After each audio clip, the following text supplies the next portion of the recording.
अब जैसे पाकिस्तान से कोई भी कहता है शेख रशीद साहब हैं, हो सकता है हम लोग हंस भी दें प्राइवेट कॉन्वर्सेशन में कि शेख साहब कहते हैं पाव पाव किलो के बम है और हमारे पास ऐसा बॉम्ब है जो कि मुसलमानों को सेफ रखे लेकिन हिंदुओं को मार दे।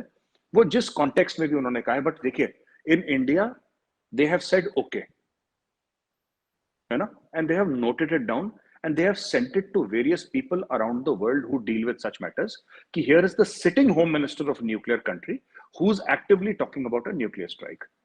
अब हो सकता है कि शेख साहब ने मजे मजे में कहा हो, पर ये बहुत इन द लॉन्ग रन ना बूंद बूंद से सागर भरता है, जैसे हिंदी में कहते हैं, with drops, small little drops and ocean fills up.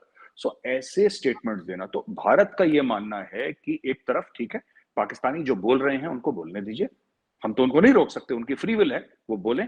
इसको हम दुनिया के सामने प्रेजेंट करेंगे कि this the people here who are with the nuclear weapons here, they are highly responsible because even Imran Khan has said Kashmir के ऊपर nuclear war हो सकता है। इनको ये नहीं पता कि न्यूक्लियर वेपन का वर्ड मुंह से लेना ही नहीं है, इनको किसी ने या तो बताया नहीं है, एजुकेट नहीं करा। न्यूक्लियर वेपन्स आपके पास है, आप चुप रहिए, बिल्कुल आपको बोलना नहीं है उसके बारे में। रमीज राजा साहब जो बड़े मशहूर क्रिकेटर हैं और एक बॉलीवुड फिल्म गुलामी में भी वो हीरो बने थे, फिर रमीज राजा साहब, और बड़े मशहूर क्रिकेटर हैं और पाकिस्तान क्रिकेट बोर्ड के वो आई थिंक चेयरमैन भी रह चुके हैं, समथिंग लाइक दैट। वो भी एक बार कमेंट्री में उनके मुंह से निकल गया, इंडिया पाकिस्तान का मैच हो रहा था कि a match between two nuclear armed neighbour. You understand, everything is taken, every single thing is taken. और इसमें हिंदुस्तानी बड़े तेज हैं, आपके मुंह से कुछ निकलेगा, it will be noted, it will be presented with proper documentation to the right people in the world.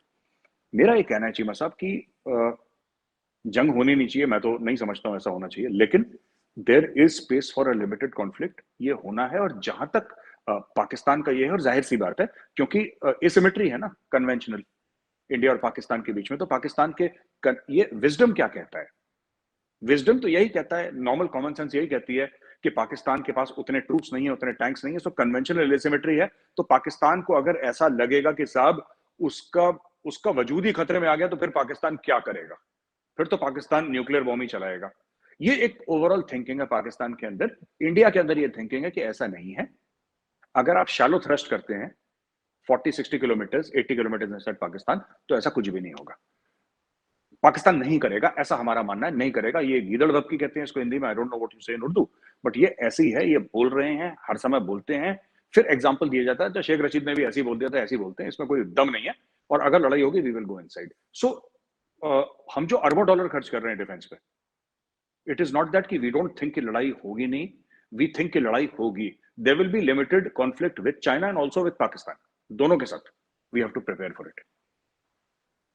चले, ये तो बात आपकी समझ आ गई कि आप कह रहे हैं कि पाकिस्तानी ब्लफ कर रहे हैं। ये बहुत देर से बात जो है वो चल रही है इंडिया के अंदर कि जी पाकिस्तान ब्लफ कर रहा है। शेख रशीद का रेफरेंस दिया जाता है। शेख रशीद ऑब्वियसली जो है, मैं समझता हूँ सबको पता है एक बड़े वो इस तरह के एक्टर हैं, लेकिन जाहिर बात है बीइंग एन इंटीरियर मिनिस्टर हर लफ्ज की वैल्यू है, और ये सिर्फ आपने नोट किया, पूरी दुनिया में ये नोट किया जाता है कि कौन किस मुल्क का कौन सा मिनिस्टर किस पोजीशन में और क्या बात कर रहा है। सो ये चीजें तो हैं, लेकिन बार बार जब आप लफ्ज ब्लफ बोलते हैं मेरे साहब, तो आप जारी बात है, आप पाकिस्तान की जो न्यूक्लियर हिस्ट्री से बहुत सारे लोग वाकिफ होंगे कि जो पाकिस्तान के पास स्ट्रेटेजिक वेपन्स हैं, ठीक है, तो फिर हमने जैसे देखा कि हालात जो हैं वो इस तरह के बदल रहे हैं कि जो स्ट्रेटेजिक वेपन्स हैं ये they can not be used.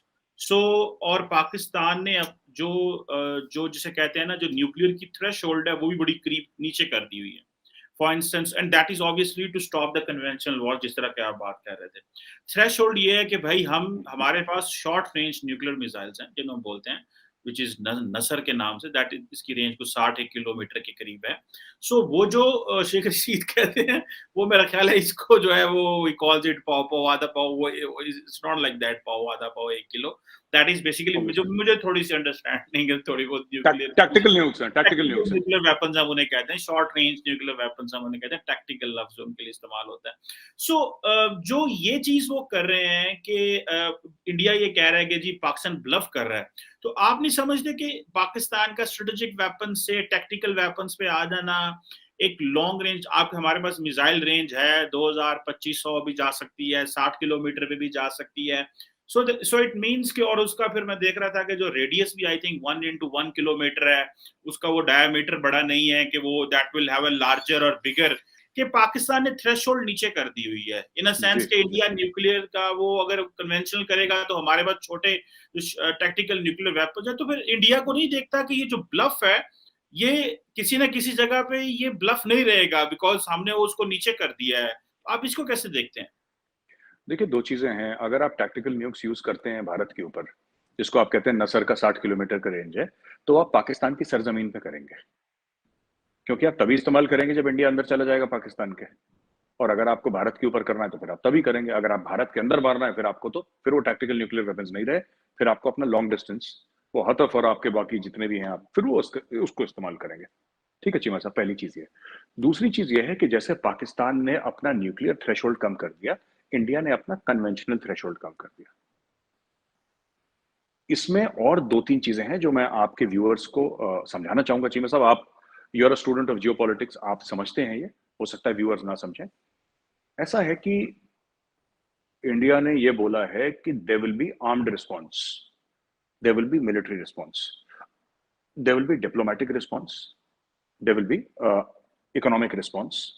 तो होल ऑफ गवर्नमेंट अप्रोच के बारे में हम लोगों ने बात करी थी, आपको याद होगा कुछ 2-3 एपिसोड पहले। ये ही है वो। तो जिस तरीके से इंडिया जाके वर्ल्ड के साथ लॉबी करता है, ठीक है, वर्ल्ड के साथ लॉबी करता है इंडिया, और इंडिया ये बोलता है कि ठीक है आप पाकिस्तान को एफएटीएफ में रखें। मैंने पाकिस्तानी न्यूज़पेपर में ही पढ़ रहा था कि करीब $38 अरब का अभी तक पाकिस्तान को लॉस हो गया है, $38 अरब का, बिकॉज ऑफ एफएटीएफ। ऐसा मैंने पढ़ा। तो मुझे नहीं पता ये सही है कि गलत है, बट मैंने पढ़ा ऐसा। तो चीमा साहब, ये जब पाकिस्तान, तो अलग अलग, अब पाकिस्तान हो सकता है कि कुछ महीनों में एफएटीएफ से बाहर आ जाए, right?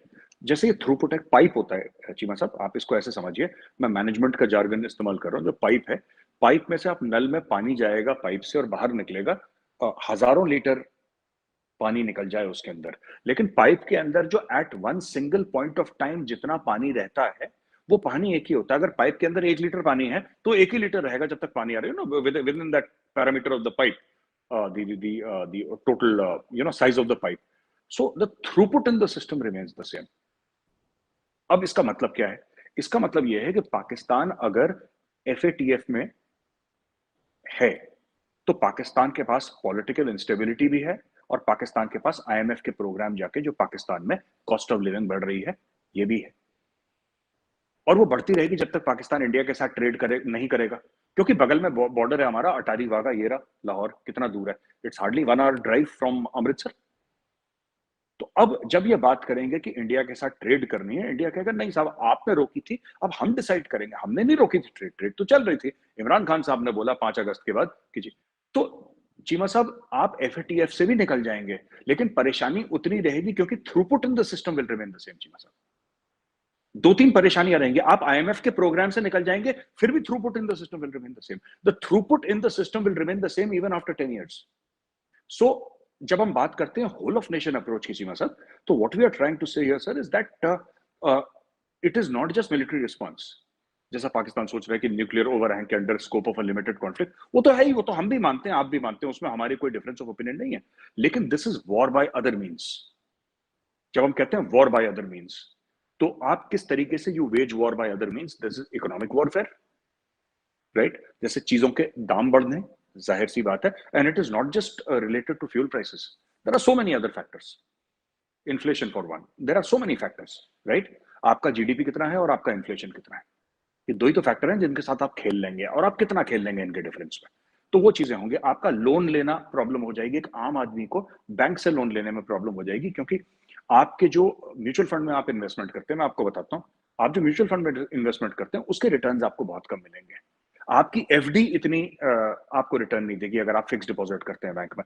This is a whole of nation approach to war fighting, in which आपके 10-15 चीजें होती हैं जिसमें आप फोकस करते हैं कि make everything a problem legally.